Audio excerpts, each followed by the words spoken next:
La question que j'avais concerne l'action Shell. Ok.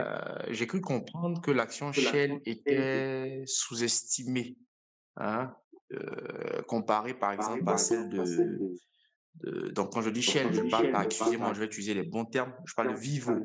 Oui. Vivo Énergie d'Ivoire, voilà.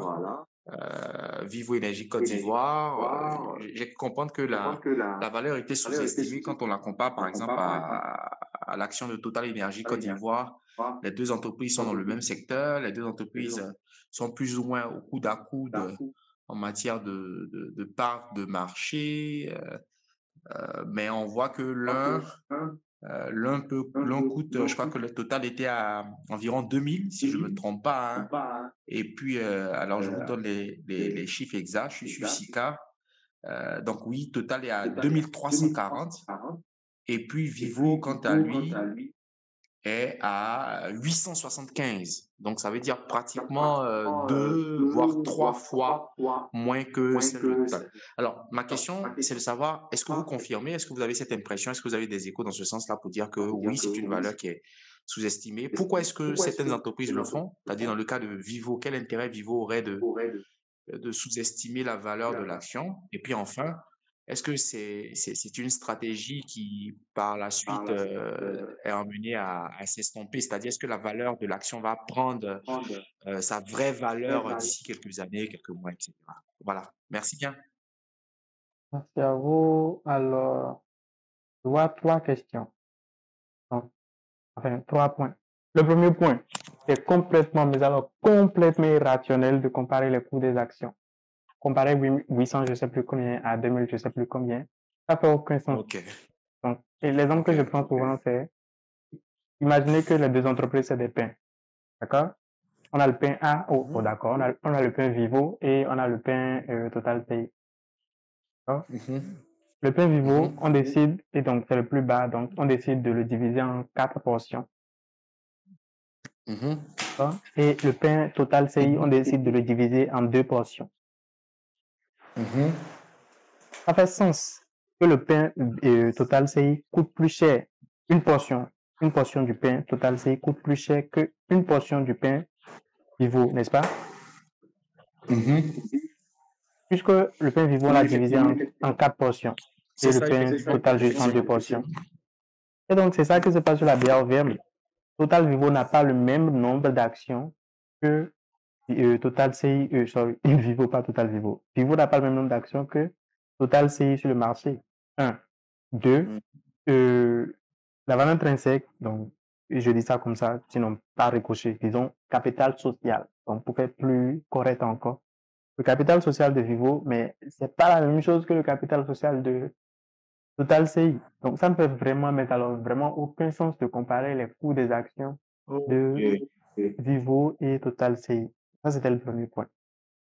Le deuxième point, Mhm. donc, c'est, OK, si on ne peut pas comparer les coûts des actions, c'est quoi les éléments comparables? D'accord? Et donc, généralement, les gens vont dire, OK, raisonnons sur la base des ratios. Bon, donc, regardons les Mhm. ratios. Ça rejoint la discussion que j'ai faite il y a quelques jours dans le groupe. Oracle qui a, je sais plus, un paire de 7 un truc comme, non, sorry, Oracle c'était ça qui était surévalué, un paire de 16 un truc comme ça. Et SNPS, donc Sonatel qui a un paire de 7. Et donc, je disais, bon, qu'est-ce qui justifie ça? Et je disais, on parlait de la main invisible des gens de la Côte d'Ivoire. Bref, ça encore, c'est notre débat. Et Mhm. donc, une approche beaucoup plus rationnelle, ce serait enfin, d'évoluer sur les ratios, d'accord? Donc, pourquoi, je sais pas, je connais pas les ratios, pourquoi le pair de Vivo, par exemple, est plus bas que le pair de Total CI? Peut-être que c'est le cas, peut-être que c'est Mhm. pas le cas. Donc, les coûts peuvent très Mhm. bien, le coût de Vivo peut très bien être inférieur au coût de Total CI, que le pair de Vivo serait plus grand, mais bien plus grand que le pair de Total CI. D'accord? Et donc, dans ce cas, donc, si on Mhm. raisonne sur la base des pairs, donc des ratios comparables, pourquoi le pair de Vivo est plus grand que le pair de Total CI? Et donc, une réponse plus Mhm. conventionnelle et bien acceptée, c'est parce que les deux n'ont pas la même valeur intrinsèque, d'accord? Un. Deux, les Mhm. investisseurs n'ont pas les mêmes attentes par rapport aux actions. Donc, une action dont on Mhm. attend beaucoup, donc on croit que ça va performer, généralement son pair sera bien plus grand que le pair des autres actions dont on n'attend pas grand-chose. d'accord? Et Mhm, celles-là, on les mhm, vend au détriment des autres qu'on mhm, achète. Et donc, ça booste la valorisation, ça booste le père. mhm. Donc, ça, c'est la deuxième question. Enfin, le deuxième point est donc une réponse souvent donnée à ce deuxième point. Alors, le troisième point, j'ai oublié ce que je voulais dire là. Alors, au début, j'étais bien clair dans mon esprit, mais bon, voilà. Si vous avez Ouais, une autre question. mais Oui, effectivement, je pense que vous avez abordé le premier point, ne pas comparer les actions entre elles, parce que c'est pas la même valeur, c'est pas la même manière de découper en griffe le gâteau. oui, Le deuxième point, c'était de dire que avec la valeur du père, par exemple, on en attend plus ou moins d'une ou l'autre des entreprises. Par exemple, là, je suis toujours sur le site de Sika, peut-être pour donner quelques éléments pour les autres qui nous ok, écoutent. Je sais que sur Sika, on dit que Vivo, le père de Vivo, bon, ça s'arrête à 2013, c'est 13,67. En 2022, c'était 14,69. Et puis celui de Total Énergie, c'est 12 en 2022, puis 16,96 en 2023. OK, donc ça, c'était le deuxième point. Et le troisième point, en fait, le troisième point de ma question, c'était de savoir si à terme, cette valeur-là, donc la valeur par exemple de Vivo allait quitter 875 pour avoir une valeur plus ou moins normale.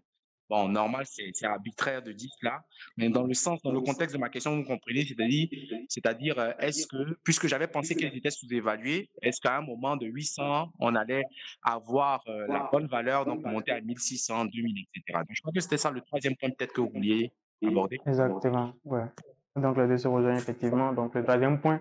Alors, ce que vous entendez dire, pour quelle raison l'entreprise ferait que son coût, le coût de l'action soit plus bas? Alors, l'entreprise n'a aucun contrôle quand c'est coté en bourse, hein. Après, l'entreprise n'a vraiment aucun Mhm. contrôle sur l'évolution des coûts des actions. D'accord? Aucun OK. contrôle direct. D'accord? Il y a des entreprises qui vont booster leurs dividendes pour que le coût augmente. Mais c'est quand même des contrôles indirects. Donc, l'entreprise ne sait pas faire en sorte que le coût soit à tel niveau ou pas. C'est pas si direct évident que ça. D'accord? Maintenant, est-ce OK. que le coût va revenir à un niveau que vous jugez normal? Parce que c'est vous, c'est comme j'aime le dire, la valeur de ça en réalité, c'est pas si objectif que ça, d'accord? C'est comme, Ouais, c'est bon, ça. alors, on a bien discuté, c'est bien bon. C'est comme Facebook et WhatsApp. Donc, Mhm. alors, Facebook n'achète pas WhatsApp à coût de milliards parce que WhatsApp vaut des milliards. Tout le monde est d'accord sur ce sujet-là, d'accord? Mais si Facebook achète Mhm. WhatsApp à coût de milliards parce que WhatsApp peut lui faire perdre des milliards, d'accord? Mais littéralement. Et donc, la valeur d'un item sur le marché n'est pas, n'est pas seulement son utilité, d'accord? Mhm. C'est ce que ça représente pour chaque investisseur sur le marché. Donc, pour un investisseur, ça peut représenter la vie, littéralement. Et pour un autre, c'est juste un item comme les autres. C'est juste une commodité. Donc, ce dernier investisseur B, là, il ne serait pas prêt à payer grand-chose pour ça. Il paierait ça à prix de cigarettes. Donc, au même prix qu'il achète des cigarettes, d'accord? Par contre, pour le premier Mhm. investisseur A, pour qui cette action-là, c'est la vie, bah, lui, il est prêt à tout donner, il est prêt à tout mettre sur la table. D'accord? Mhm.